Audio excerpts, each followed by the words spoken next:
The Liam Manning revolution is well underway at Bristol City, and the next opponent to face the wrath of Bristol City will be Southampton away from home. A truly difficult test for the Robins, but how will we cope against newly relegated Saints and Ross Martin, who Bristol City don't have a very good record against? Here are all my thoughts and opinions before Bristol City's trip to St Mary's this midweek. The Saints are now unbeaten in their last 9 championship games under Ross Martin, winning 6 in that period as well, and despite a 4-game losing streak where pressure was heavily on Ross Martin to turn things around, a victory against Leeds and Stoke got things moving in the right direction yet again. To be fair to Ross Martin, during those 4 games they had to play Leicester, they had to play Ipswich, Middlesbrough and Sunderland as well, and those are some really hard games. But with the expectation and the weight of pressure on Southampton's side, who have just been relegated, it's not a very good return in the slightest.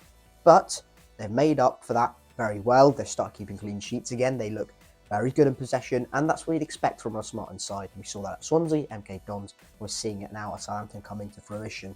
Despite the 1-1 draw at Huddersfield, things are looking very good at St Mary's, and they're now sitting 4th in the Championship table, looking to catch Ipswich in 2nd, and only 8 points off them now. The quality in the Southampton squad, it goes from here to here. It is littered everywhere throughout the same squad, from Kamaldeen Sulemana to Carlos Alcaraz, the returning Ross Stewart, Shay Adams, Adam Armstrong, who are already up top, all the way down to the likes of Will Smallbone, Flynn Downs, Gavin Bazunu, Carl Walker-Peters, who are just way too good for this division at the moment and are proving to be that case as well. If you add on top of that this dominant possession-based system that Ross Martin plays, once things go and click into gear for the Saints, they are going to be ridiculously hard to stop at Championship level. Despite all of that, I do think Bristol City have a fairly good chance here. They started scoring goals again on the weekend, and Middlesbrough were the opponents. 3 goals went in, penalty and a worldie, which won't happen every week, but a set-piece goal from the third, and general taking of chances was something we didn't quite see under Nigel Pearson. But I understand it's only Manning's 2nd game.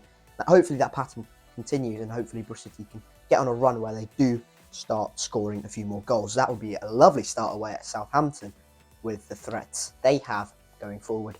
So to put a few goals away would certainly minimise the risk of us losing. I expect the team to be largely similar, but one major miss will be Cameron Pring, a left back, not through injury, but through suspension. He's now picked up 5 yellow cards in the Championship, so we'll miss this game.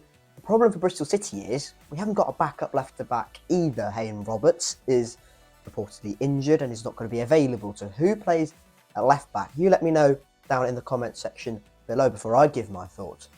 I would personally play Cal Naismith there, or tuck in to make it a back 3 with Naismith, Dickey, Viner, put Tanner at right back, and potentially play Taylor Gordon-Hickman at left back, and I know, or left wing back even, and I know he was really good in midfield, but that versatility is going to be crucial to us. So if he has a technical quality, I do think he's still going to be able to create chances if we do get on the ball enough times in those attacking areas to create those chances for Bristol City and then hopefully move us forward. But that left wing back role is going to be very crucial. That leads us very nicely onto the team we expect to play, or I would like to play, because I honestly don't know what's going to happen with the left back situation. Max in goal, Tanner, Dickey, Viner, Naismith. So I'll stick with the back 4. In midfield, I'd go with Taylor Gard-Hickman, Jason Knight and Matty James, obviously, because they were so effective against Middlesbrough. And up top, Mark Sykes, obviously. Tommy Conway, obviously.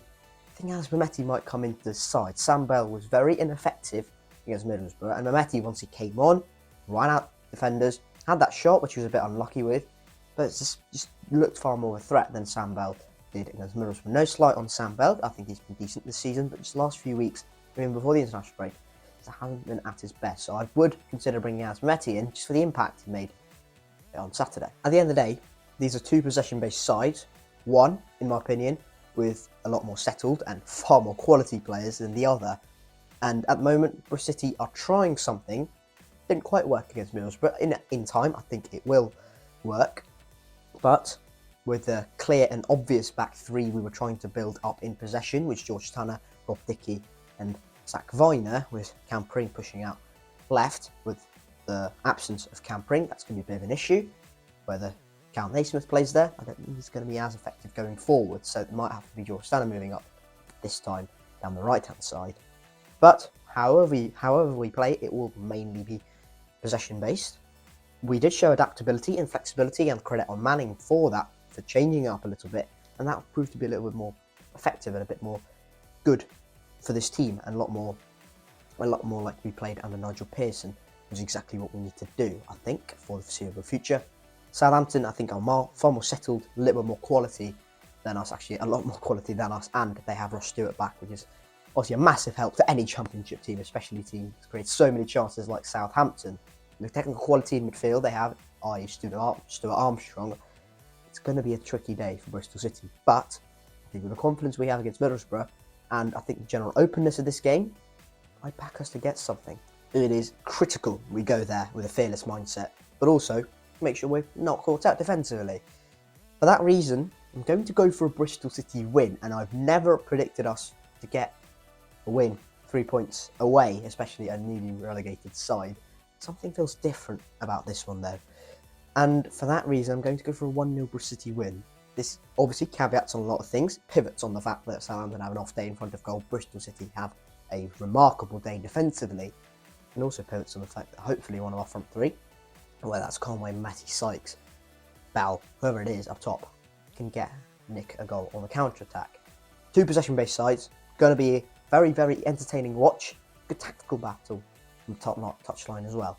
Hopefully, Bristol can get 3 points. Just finally, these two know each other absolutely inside out. Ross Martin and Liam Manning worked together at MK Dons in League One. Ross Martin then left in the summer of 2021 to go take over at Swansea, and Liam Manning, the assistant at the time, took over at MK Dons to become the first team head coach and led them to a third place finish in League One. Obviously, he had Scott Twine, Harry Darling and whatnot, but still an impressive feat and still an impressive finish. So hopefully, Manning knows Ross Martin's trade and his works more than Ross Martin knows than Liam Manning's, and hopefully Bristol City can find a way tactically to nullify Southampton and mainly Ross Martin's tactics on Wednesday. Well, that was the match preview for Bristol City's trip to Southampton. I went for a 1-0 Bristol City win, which is very optimistic, of course.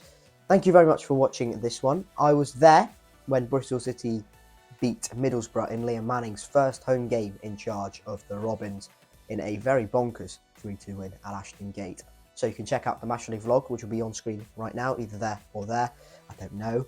Thank you very much for watching. Make sure to check that one out as well before you leave. And have a good rest of the day. Thank you very much for watching. Keep safe, and I'll catch you later. Cheers.